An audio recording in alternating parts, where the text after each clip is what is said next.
Assalamualaikum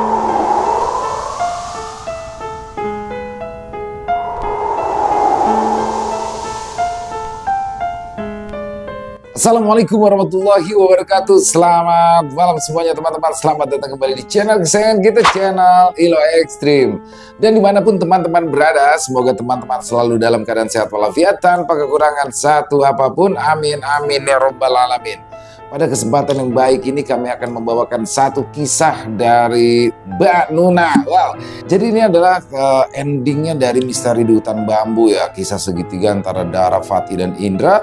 Dan semakin menarik nih bagaimana kisahnya. Tapi sebelum kita masuk ke dalam kisahnya, kami ingin mengucapkan terima kasih kepada teman-teman yang sudah selalu hadir di setiap harinya, yang sudah selalu setia mendukung kami. Karena teman-temanlah kami selalu semangat berkarya setiap harinya. Yuk, nggak pakai lama-lama lagi, nggak pakai berbasa-basi lagi, langsung saja kita masuk ke dalam kisahnya. Bude horor on! Terbukanya misteri keluarga Ningrat Raden Wijaya.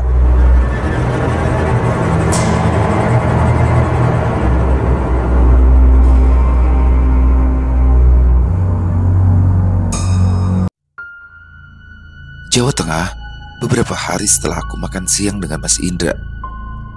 Di hari berikutnya, kami bertemu lagi di warung makan itu. Kepada keluarga Wijaya, aku selalu beralasan pergi keluar rumah untuk mempertajam kreativitasku dalam menulis. Aku butuh udara segar dan juga merefresh otak. Begitu bunyi alasan yang aku kemukakan pada mereka, beruntung mereka bisa memahaminya. Kami berdua berboncengan dengan sepeda motor menuju ke rumah Gendis. Aku mendapatkan alamat tempat tinggalnya dari Pak Syarif, tentunya setelah berusaha mengakalinya dengan berbagai alasan yang sekiranya masuk akal. Sebuah rumah semi permanen yang terlihat rapi dan bersih terawat menjadi tempat berhenti kami. Rumah itu diapit dua rumah serupa. Sepertinya keadaan ekonomi warga desa sini merata. Desa itu berjarak cukup jauh, butuh waktu 40 menit dari kediaman keluarga Wijaya.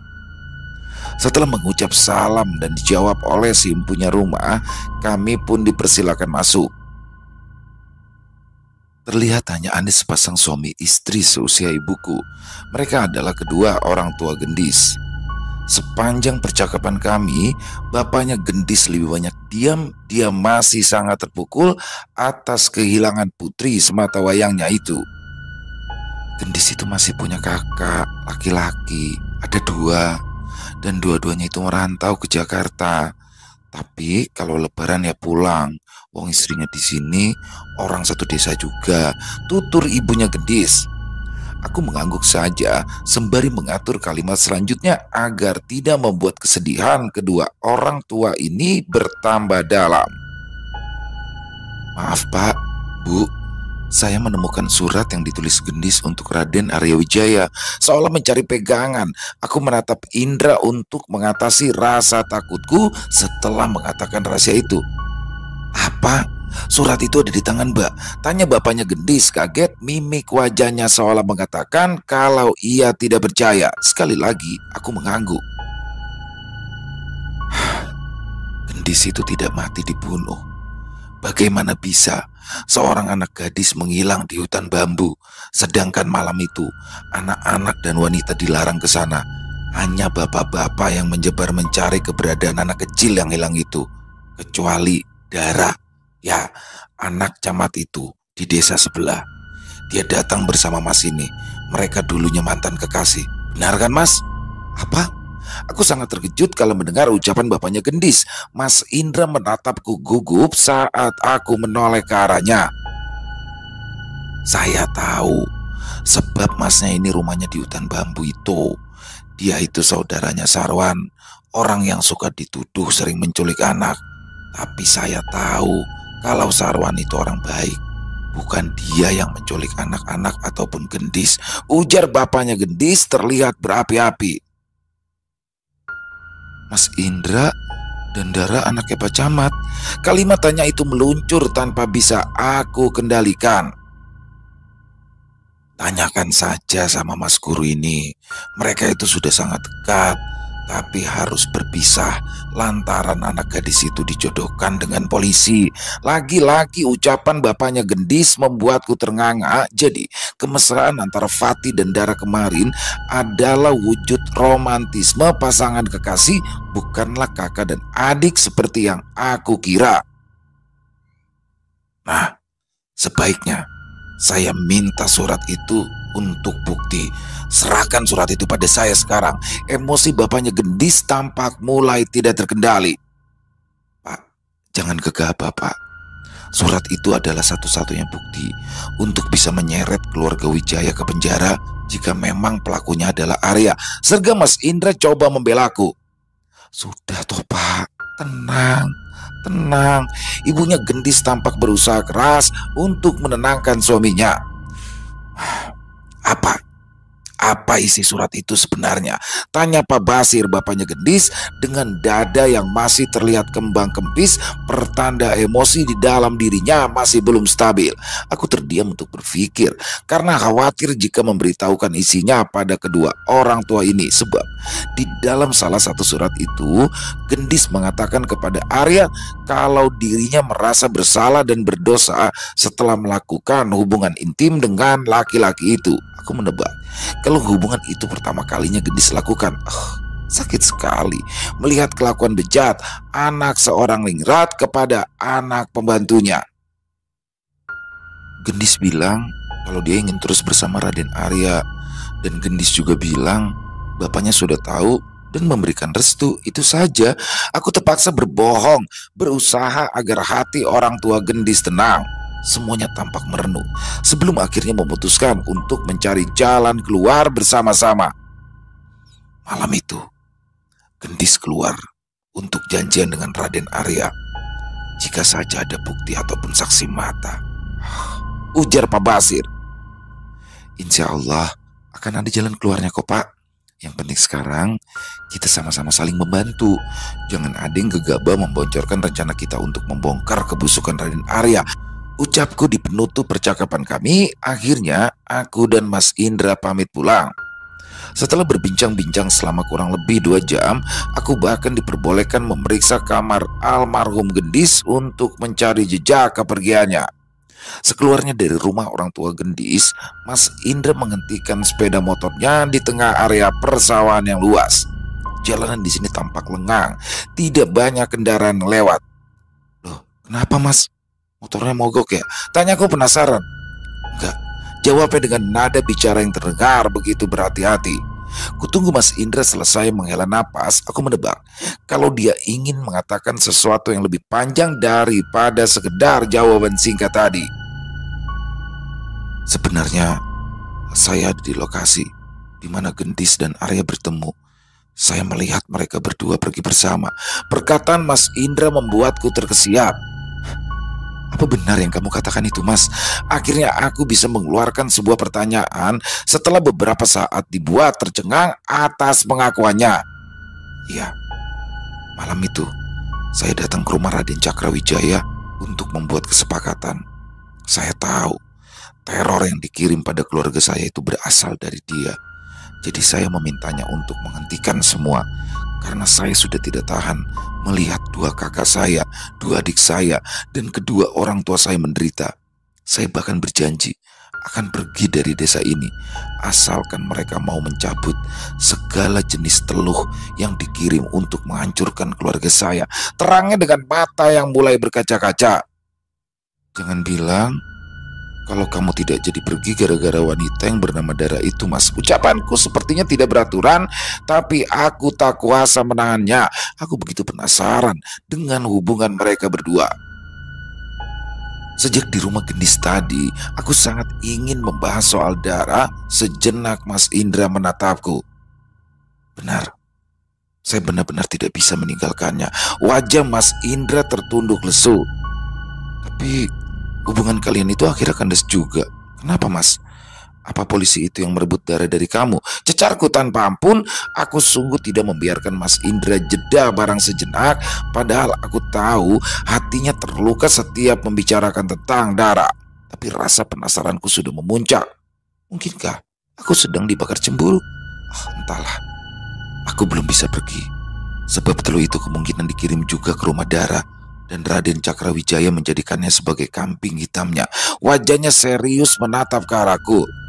Ah, aku paham sekarang. Jadi Dara itu mengira jika kamu sudah berbuat jahat padanya. Benar begitu kan, Mas? Mas Indra sekarang menunduk lagi. Tapi aku tidak perlu mendengar apapun darinya.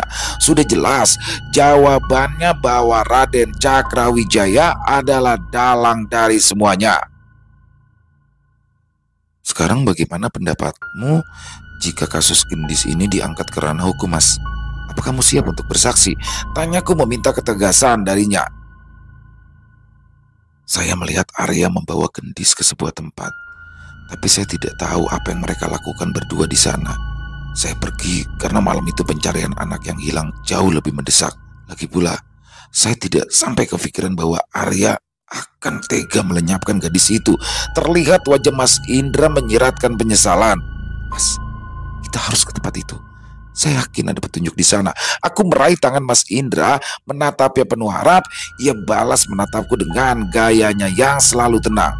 Tidak menunggu waktu lama lagi, kami pun berkendara ke tempat yang Mas Indra katakan. Jujur, aku sudah tidak sabar, ingin segera mengungkap kasus gendis dan menyeret keluarga Cakrawijaya ke pengadilan. Di sebuah rumah Mas Indra menghentikan sepeda motornya. Kami sama-sama terdiam untuk mengamati sekitar. Fokusku tertuju pada bangunan yang begitu rapi dan terawat. Sepertinya rumah ini ada yang menempati.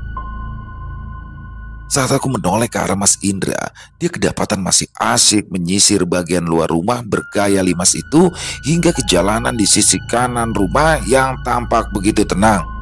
Mas, panggilku pelan. Orang yang kupanggil menoleh. Ayo kita ke dalam. Ajaknya kemudian setelah memastikan keadaan sekitar aman, melihat sikapnya yang tenang dan terkesan sigap dengan segala resiko yang akan kami hadapi nanti, seketika bibirku menyunggingkan sebuah senyuman. Hatiku yang awalnya dihantui kekhawatiran juga kecemasan kini merasa tenang. Mas Indra mengetuk pintu sebanyak 3 kali.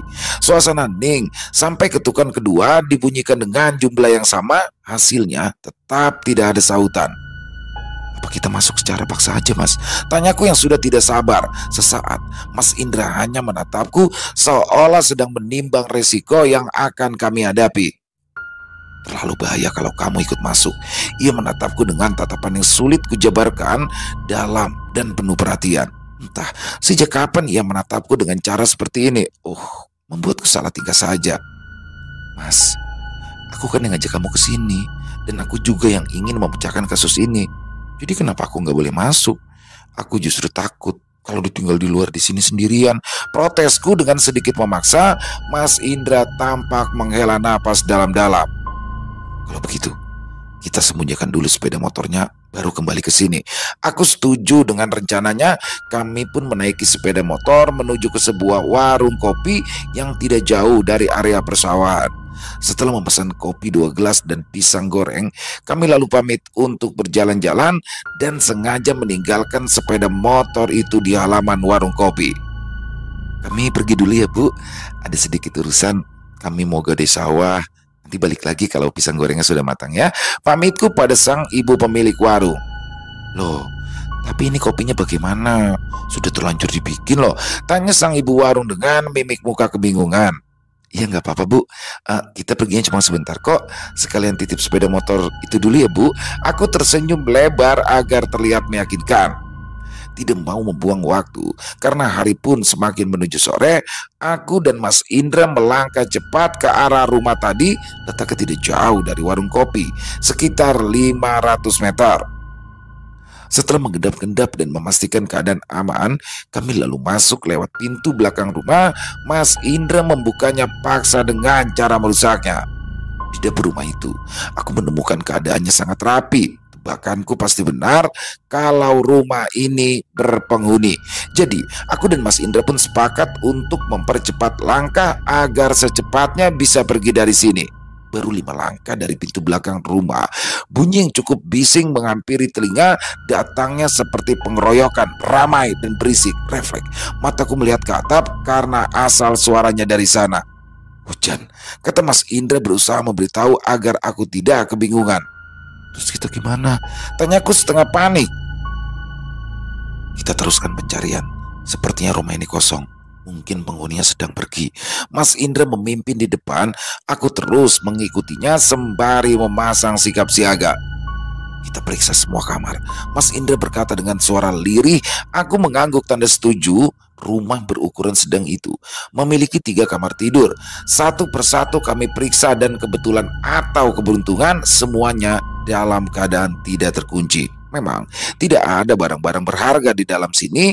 Mungkin itu alasannya semua kamar dan ruangan lain dibiarkan tanpa pengamanan berarti. Akan tetapi kondisi rumah sangat layak huni, bahkan sangat bersih dan nyaman. Perabotan seperti kursi, meja, dan lemari pun terawat dengan baik. Hujannya semakin deras, Mas. Kita juga sudah memeriksa semua kamar dan tidak ada apa-apa di rumah ini, keluhku saat mengetahui guyuran air hujan yang tumpah dari langit bertambah besar. Jika kejadian menghilangnya gendis bertepatan dengan malam pencarian anak kecil itu, kemungkinan besar Arya menghabisnya di dalam rumah ini. Sebab aku melihat dengan mata kepalaku kalau mereka berdua pergi ke sini. Ucapan Mas Indra kembali menghidupkan harapan yang tadi sempat padam. Aku pun merasa kalau gendis pasti pergi ke sini dengan tujuan untuk dilenyapkan. Buktinya dia tidak kembali lagi ke rumah ataupun ke kediaman keluarga Wijaya. Tentunya kita tidak bisa mencari barang bukti tanpa bantuan polisi, kan, Mas? Aku melirik ke arahnya yang tampak sedang berpikir keras. Polisi mana yang berani melawan kekuasaan keluarga Wijaya? Pertanyaan pesimis dari Mas Indra sesungguhnya adalah ironi. Betapa tumpulnya hukum di negeri ini jika sudah menyangkut orang-orang berpengaruh sebagai pelaku tindak kejahatan. Rintik hujan terdengar menderas. Petir pun mulai bersaut-sautan, ditambah sekarang listriknya padam.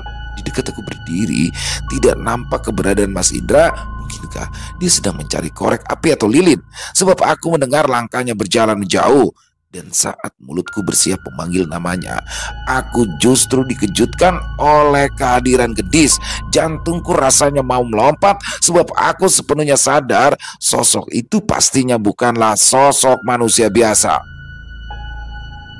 Aku seharusnya takut, dan memang benar aku takut. Tapi setelah diperhatikan lebih dalam, sorot mata gadis itu terlihat memohon, bukan mengancam.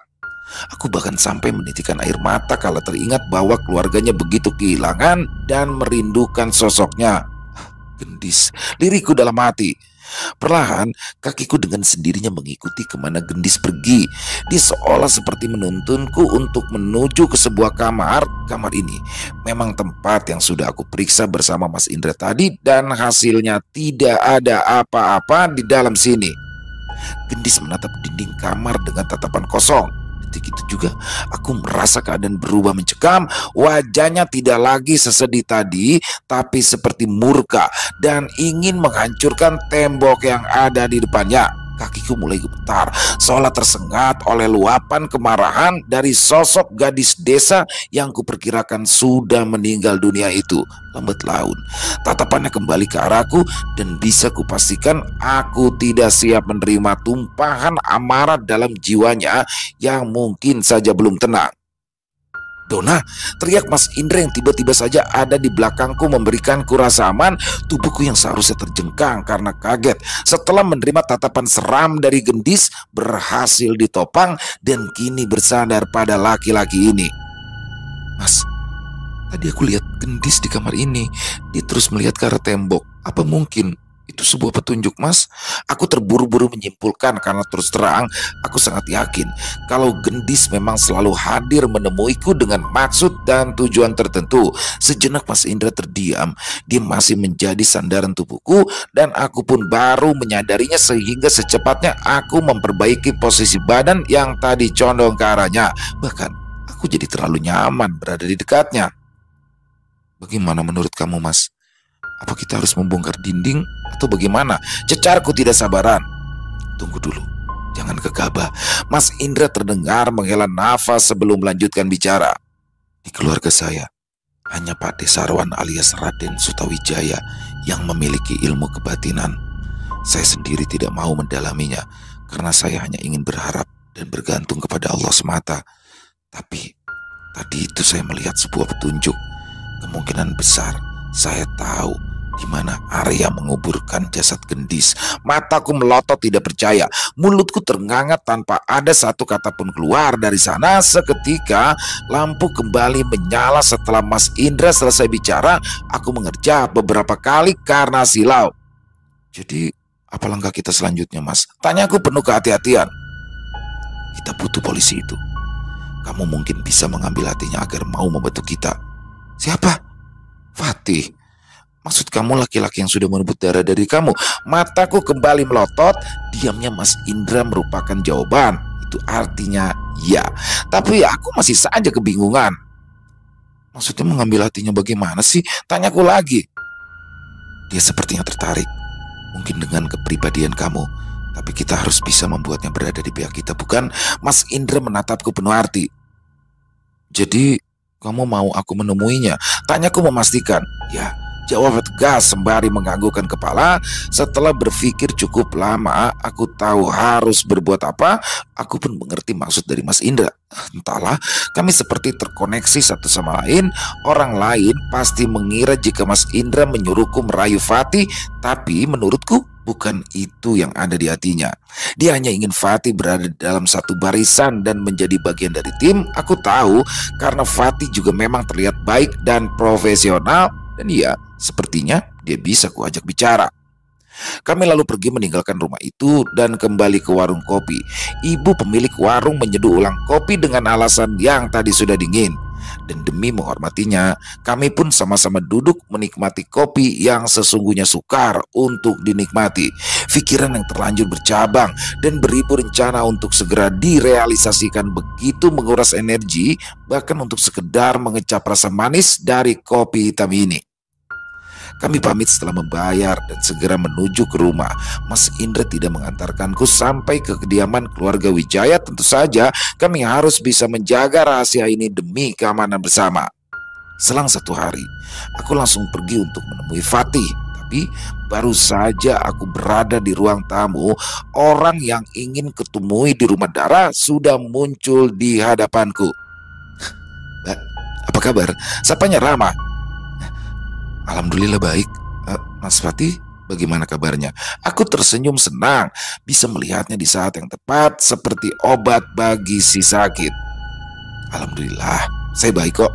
Kami berjabat tangan, lalu aku pun mulai berpikir cepat tentang rencanaku bersama Mas Indra. Mas Fatih sering kesini ya? Sepertinya Mas Fatih dekat dengan keluarga Raden Wijaya. Aku mulai berbasa-basi. Oh iya benar.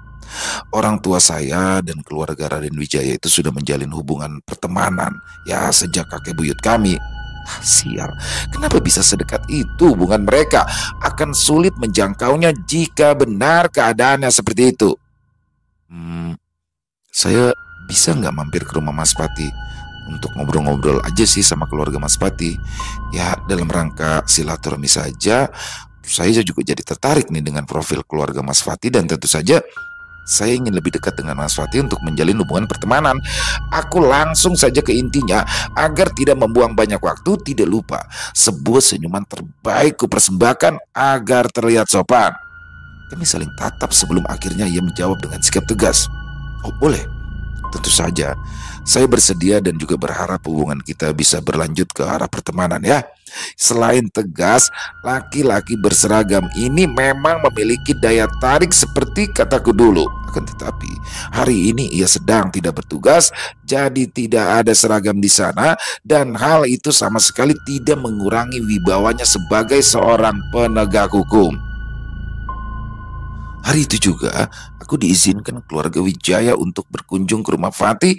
Kami berangkat pukul 14 dengan mengendarai mobil miliknya. Di perjalanan, aku tidak perlu bersusah payah untuk berusaha mencairkan suasana. Karakter Fatih sendiri cukup terbuka dan gampang akrab, jadi obrolan mengalir begitu saja. Oh, jadinya Mbak Dona itu sudah punya anak ya. Sangat beruntung bagi wanita bisa melahirkan dan dianugerahi gelar ibu. Ya, beberapa wanita ingin seperti Mbak Dona bisa memiliki momongan, tapi sama Allah belum juga dikasih. Ujarnya dengan tatapan masih fokus ke arah depan dan tangannya memegang kemudi. Sesaat ia menoleh untuk tersenyum, aku pun refleks membalas senyumannya. Iya benar apa yang dikatakan Mas Fatih. Alhamdulillah, Allah memang maha adil dan maha pengasih.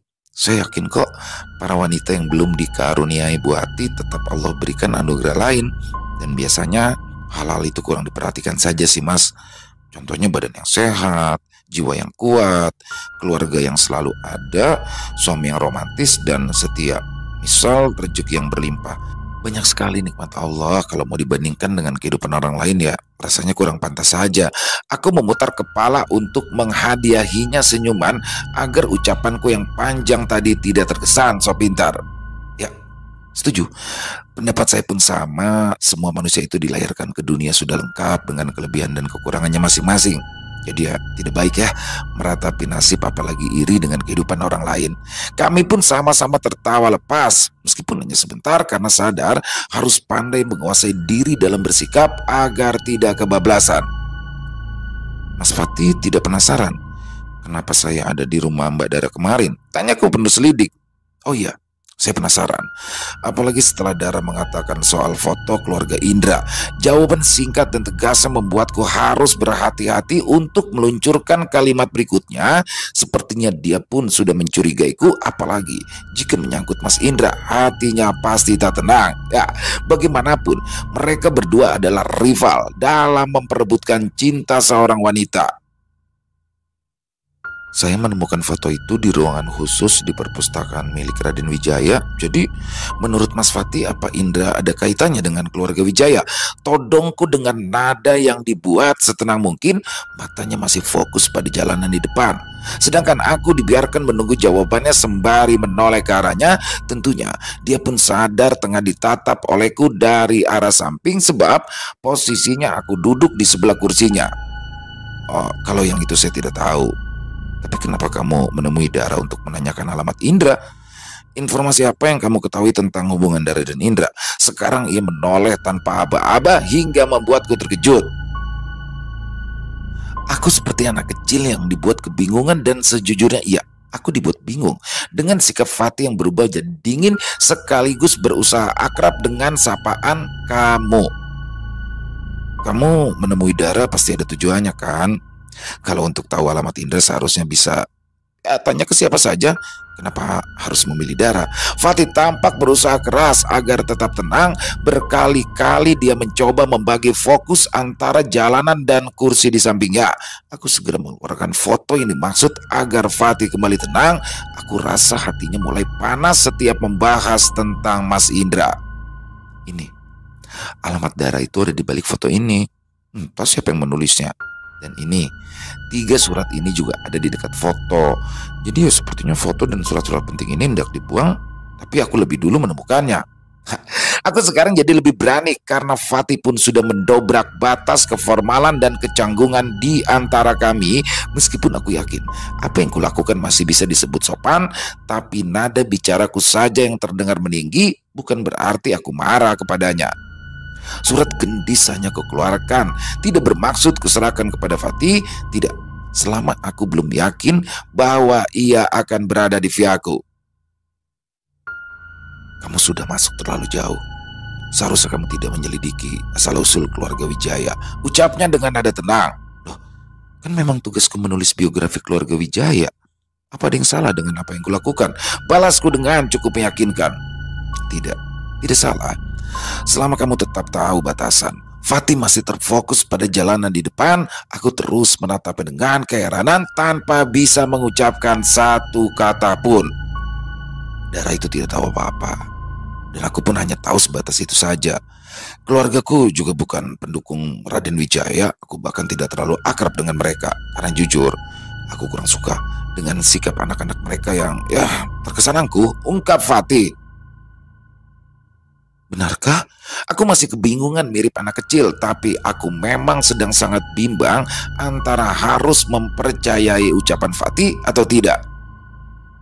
Menurut ayahku, istri pertama Raden Hadiwijaya itu telah disingkirkan. Kamu pasti tahu Raden Hadiwijaya kan? Yang merupakan ayah kandung Raden Cakrawijaya. Todongnya dengan tatapan yang menikam. Iya, aku tahu, jawabku gugup. Keluargaku itu bukan orang yang mendukung perbuatan Raden Hadiwijaya dan kedua orang tuanya. Mereka menyingkirkan Raden Ayu Trisnawati beserta keturunannya hanya karena Raden Ayu dari suku Sunda dianggap tidak selevel. Kemudian mereka pun menikahkan Raden Hadi dengan wanita yang usianya jauh lebih muda, selisih 19 tahun. Namanya Raden Elo Eswari, ibu kandung Raden Cakrawijaya. Mendengar penjelasan Fatih membuatku tercengang. Tentu saja tidak kusangka ia mengetahui semuanya. Jadi, apa kamu tahu di mana keluarga Raden Ayu Trisnawati sekarang? Ya, aku sengaja melemparkan pertanyaan itu sekarang, gilirannya berpikir keras, karena aku yakin itu tadi pertanyaan yang cukup menjebak dan sulit dijawab. Tidak ada yang tahu, karena mereka pergi sudah sangat lama. Ya, ada kemungkinan semuanya mengungsi ke Jawa Barat lalu menetap di sana. Lagi-lagi keyakinanku diuji. Apakah ucapan Fatih bisa dipercaya atau tidak? Sebab bisa saja dia sudah tahu kalau Indra adalah keturunan Raden Ayu Trisnawati, tapi dia hanya berpura-pura saja. Aku hanya bisa menghela nafas untuk meredakan kegelisahan di dada yang kian sulit dikendalikan akibat terlalu bingung dan jujur. Saat ini aku sedikit takut berada di dekat polisi muda ini. Apa mungkin kamu tahu di mana mereka sekarang? Kamu pasti sedang menyelidikinya, benar kan? Dia kembali menoleh ke arahku. Dari sorot matanya mengisyaratkan kalau dia sangat percaya diri sebagai seorang pria, dan aku yang biasanya pandai menjaga sikap di hadapannya jadi sedikit terintimidasi. Ya, aku memang sedang mencari tahu asal-usul keluarga Wijaya. Seperti kataku tadi, aku adalah penulis biografi. Alasanku sebenarnya hanya ingin tahu kenapa foto ini ada di perpustakaan milik Raden Cakrawijaya. Dan setelah aku telusuri, aku jadi mengenal sosok Mas Indra yang begitu mengagumkan. Selebihnya, aku dibuat berhasil penasaran kenapa ada alamat darah di sana. Apa mungkin orang-orang di dalam rumah itu telah merencanakan sesuatu yang buruk untuk Dara dan Mas Indra? Ku tatap balik mata Lang yang selalu membidik tepat ke jantung siapapun yang melihat. Ku pastikan kali ini tidak meleset dan tepat mengenai hatinya yang pastinya akan terbakar setiap membahas hubungan Mas Indra dan juga Dara. Fatih membuang mukanya ke arah depan, sepertinya sengaja menyembunyikan sorot matanya yang mulai meredup akibat tertutup genangan air mata yang menyerupai kaca.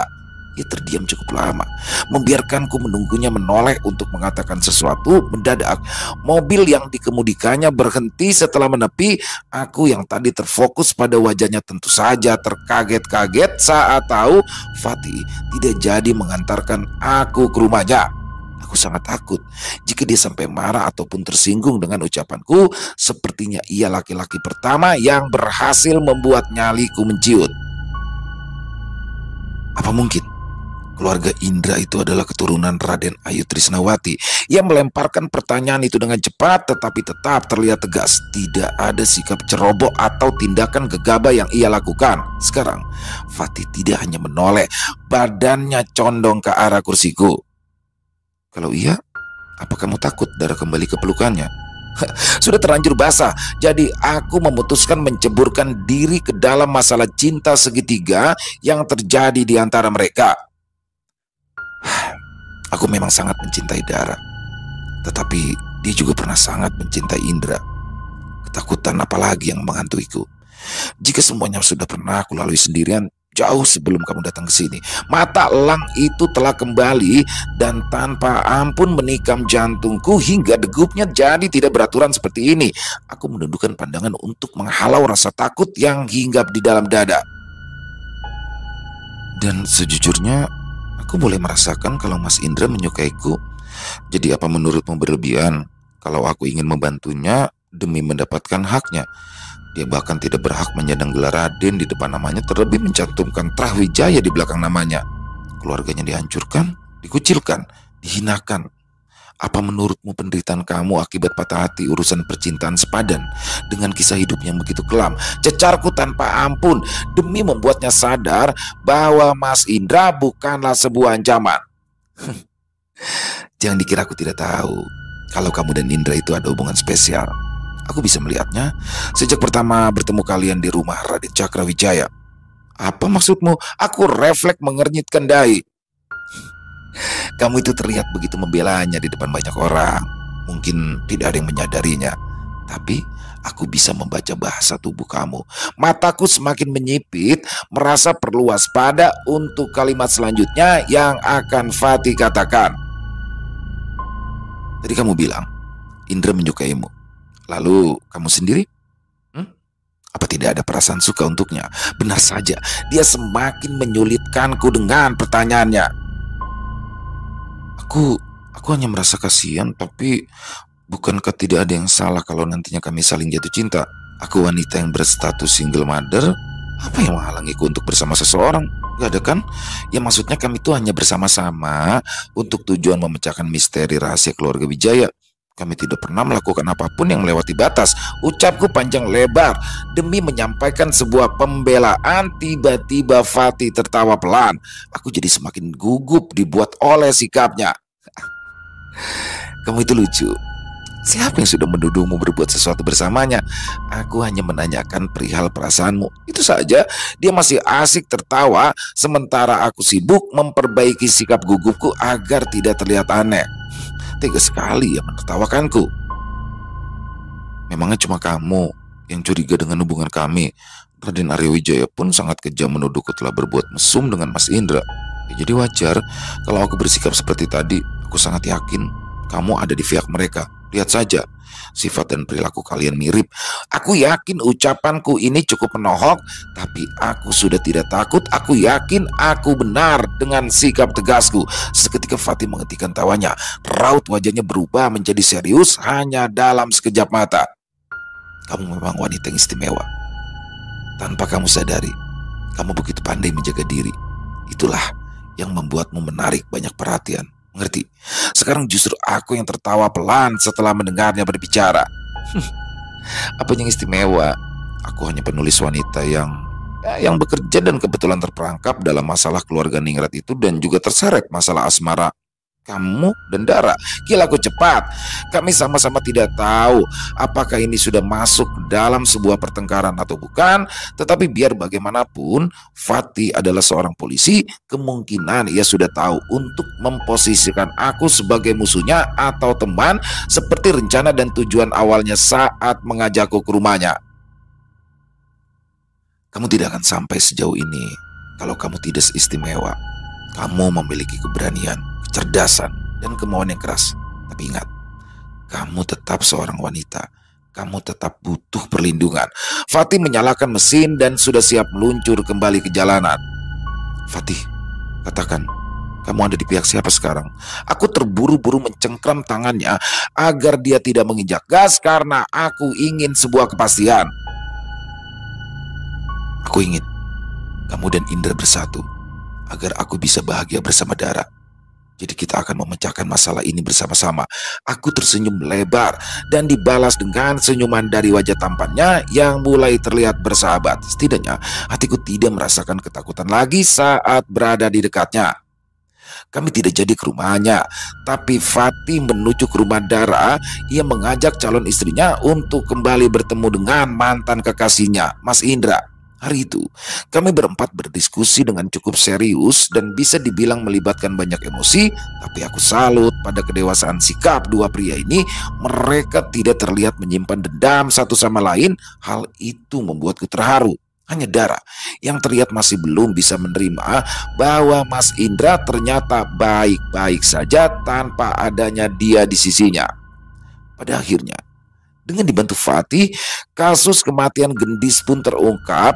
Mas Indra yang telah mendapat petunjuk saat momen mati lampu di rumah kosong dekat sawah memberitahu di mana letak mayat Gendis dikuburkan. Raden Arya berhasil diseret ke pengadilan. Nama baik Mas Indra pun dipulihkan. Seluruh keluarganya tidak hanya berhak menyandang gelar Raden di depan namanya dan Wijaya di belakang namanya, tapi mereka pun berhak atas harta warisan leluhurnya. Dan tahu apa yang paling mengejutkan? Aku baru tahu setelah kembali ke Jakarta bahwa Bu Agnes sengaja mengirimku untuk menjebak keluarga Wijaya. Saya tahu kelemahan keluarga itu ada pada pesona wanita.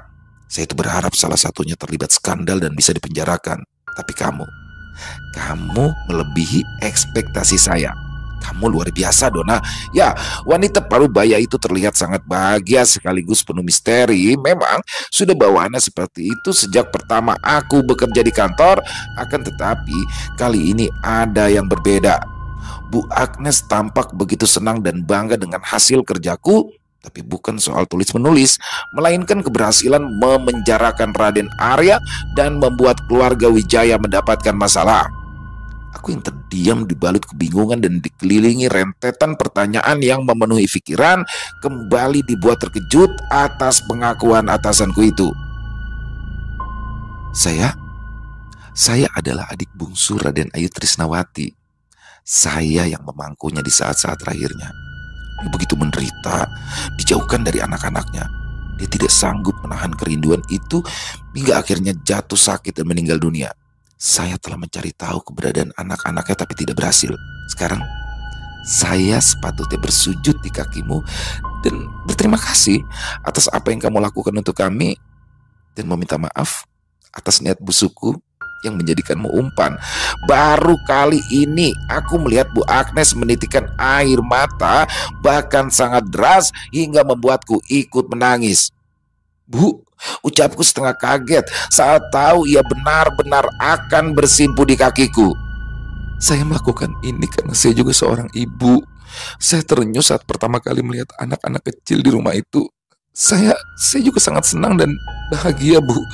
Jadi ini adalah hadiah terindah untuk kita berdua. Saya senang melihat keluarga Mas Indra sudah baik-baik saja. Akhirnya, alhamdulillah, atas bantuan Allah Mas Indra dan keluarganya mendapatkan keadilan. Sambungku dengan susah payah karena air mata terus berjatuhan membuat suaraku parau. Kami berdua saling berpelukan. Adegan itu dilihat oleh seisi kantor. Mereka hanya bisa diam sambil kebingungan dan pastinya sibuk menerka-nerka apa gerangan yang tengah terjadi. Beberapa bulan kemudian, aku berada di rumah sakit kejiwaan. Di sana aku tidak sendirian. Aku bersama Mas Indra tengah menjenguk dua adik kembarnya dan dua kakak kembarnya yang tengah dirawat demi kesehatannya agar semakin membaik.